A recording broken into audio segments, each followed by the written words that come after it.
Whoa, those compressor plugins look really cool and vintage, but what exactly am I listening for? Compression can be really mysterious at first, and then you throw in some vintage compressor models, but then they're missing some of the knobs that you're used to. But you want to look cool, so you put them on anyway. So today I'm focusing on compressors that were originally built for outputs, not inputs. If you want to check out the input versions, I'll throw that in the link up here. Once you master what each one of these compressors will do, you'll get a great mix faster than the MC can drop their mic from here down to their belly button. Hey, if you're new here, I'm James and I help church sound techs make every worship mix an enjoyable one. If that's you, go ahead and hit subscribe and ding the little bell to get notified every time I post a new video. The first one we're going to look at is the Fairchild 660 or 670 model. There's a mono version and a stereo version, but we're just going to treat them all the same for this one. What it's really good for is soft knee limiting with a whole lot of analog mojo. These limiters were originally overbuilt for military spec, so they've got a lot of tubes and transformers inside. The hardware units can cost you about $15,000 to $20,000, so the plug-in version is a lot more affordable. And it doesn't take any maintenance either. Listen to it on the bass and check out how much fatness it adds.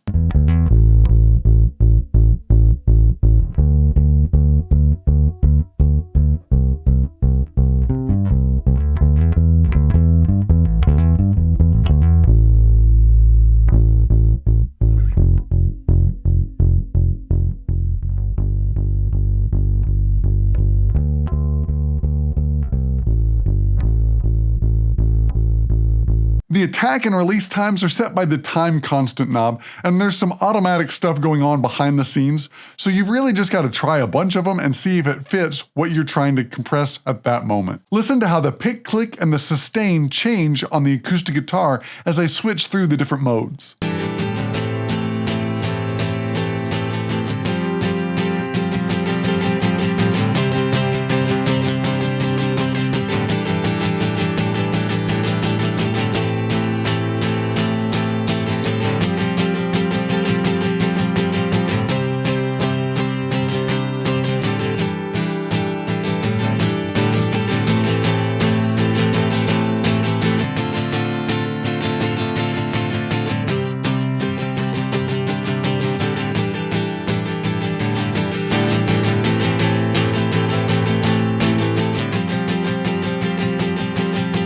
On the electric guitar, we're going to listen from the transition from the last big chorus to the down section where they're just picking. Listen to how it sounds with and without the compressor on it.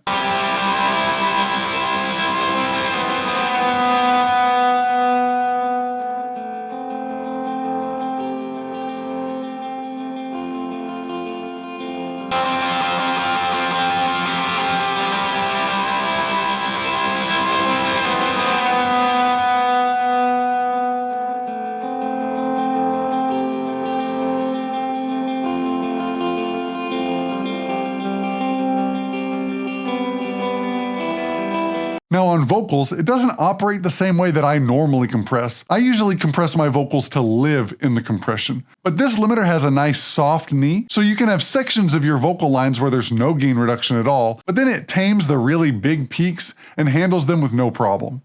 We lift your name up higher, higher. We lift your name up.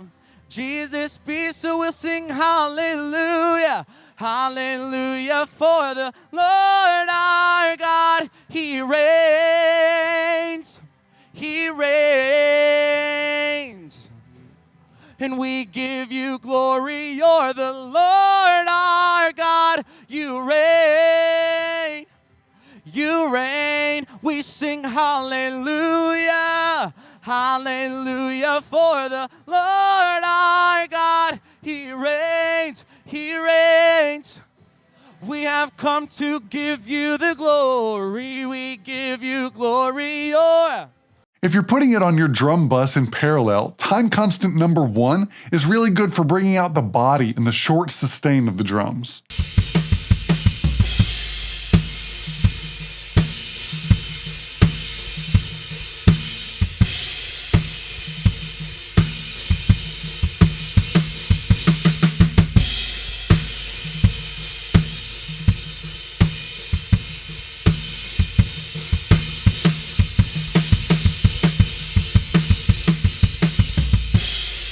Next up is a compressor that's iconic in the recording world, and it's the SSL Bus compressor. But we can also apply it to our input channels too, and sometimes that can get you some really great results. What it's good for is adding some tightness and a little bit of grit or distortion. It's hard to find something that it doesn't work well on. It's just a matter of whether or not its fixed attack and release times are going to work for that particular input. The wide range of attack and release times make it really flexible, and I especially like the auto release time. For example, let's listen to it on the overheads, and listen to as I change the attack time how much more or less snare comes through when we're compressing it.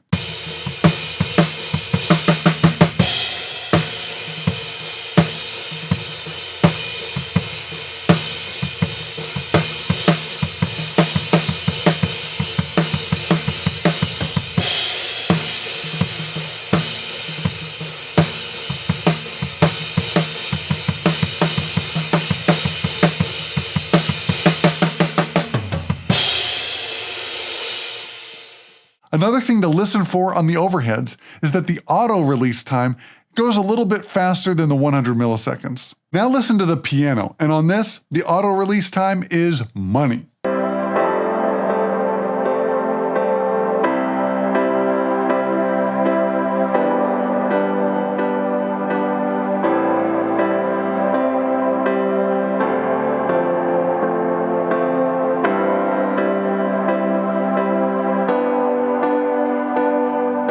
Now, where this really shines is on groups, especially in parallel. One thing I really love is having a parallel compressed drum bus, and this can get you a whole lot of different flavors.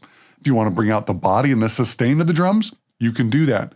Do you want to bring out just the smack of the drums? You can do that.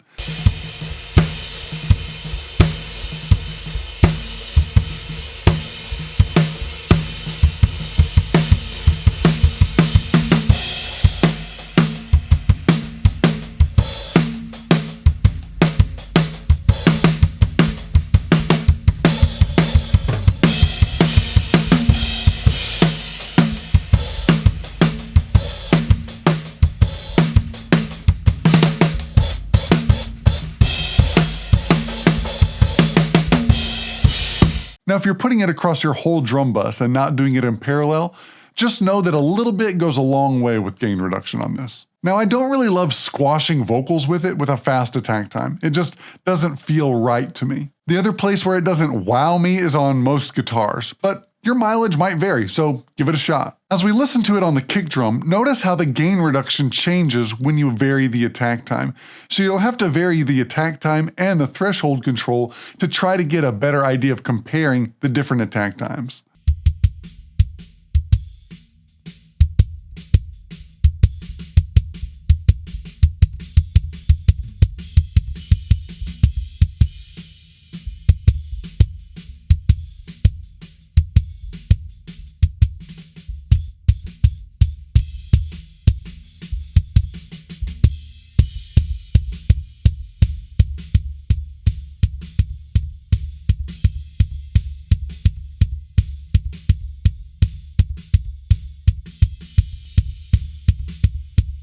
Now check it out on the snare drum.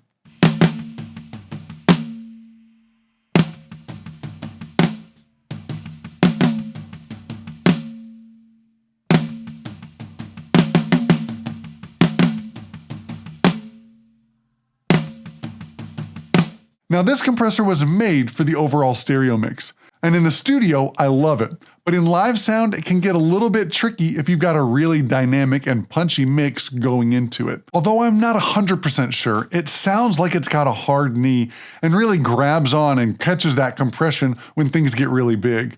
So I don't love having it on my stereo bus, at least at 4:1. You might try it with a 2:1 ratio so you don't get those effects of it grabbing the signal. The other thing about its brilliance on the stereo bus is when you dial it in to kind of move with the music. But in a live worship set, all of our songs aren't exactly at the same tempo, so the way that compressor kind of bounces with the stereo mix might not work from song to song.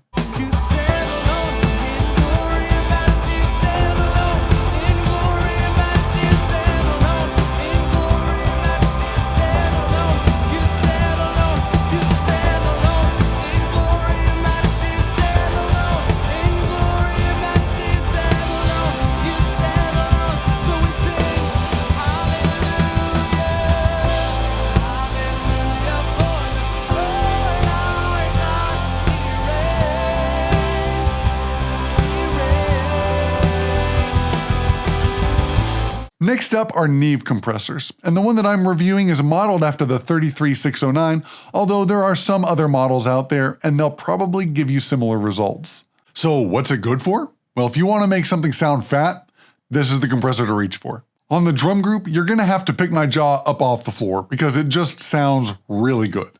If you've got really punchy subs, this plug-in on the drum bus is going to blow your mind.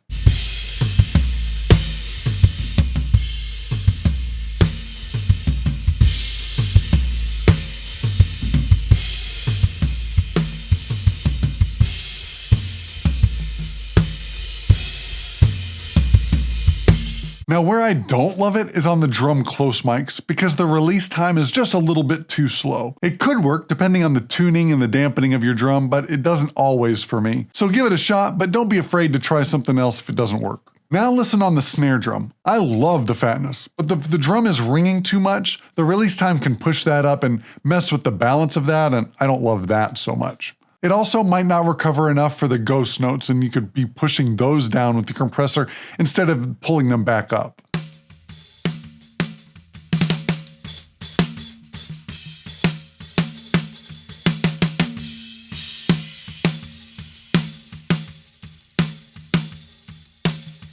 On the overheads, it can help balance the snare drum and the cymbals without eliminating the snare drum altogether.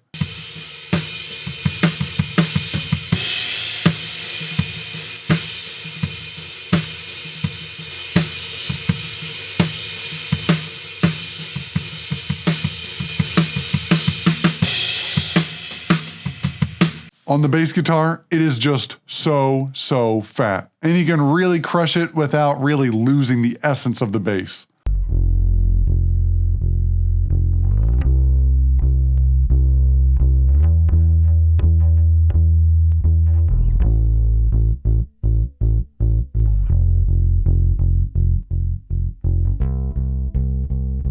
Now on piano, you can get a whole lot of gain reduction without weird artifacts, and this is one thing that I love about this compressor. It brings a smoothness, and I really like the release time of 400 milliseconds and both the auto release times. You can also try the 1500 milliseconds release time, and that can work really well too, depending on the part that the player is playing.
Now, as a general side note about testing out and figuring out what compressors do, is sometimes you have to push it really hard into gain reduction to really hear what it's doing to the signal, and then you back off that threshold and only apply that sound as much as you need to get the results that you want. So I hope this rundown of vintage compressors has been helpful for you. If you liked this video, let me know by hitting thumbs up. Go ahead and comment below with your favorite compressor model. And if you're wanting to take your church sound team to the next level, I have a free guide for you called How to Lead Your Church Sound Team. You can find it through the link in the description below. And in the guide, I walk you through what are the processes and the steps to making sure that you've got a winning sound mix at church and that you know that you're winning. You'll discover what makes a great team player on the sound team and the 3 types of skills that you need to really excel in church audio. If you haven't yet, go ahead and hit subscribe and ding the little bell. Share this video with a friend and hit that thumbs up while you're at it.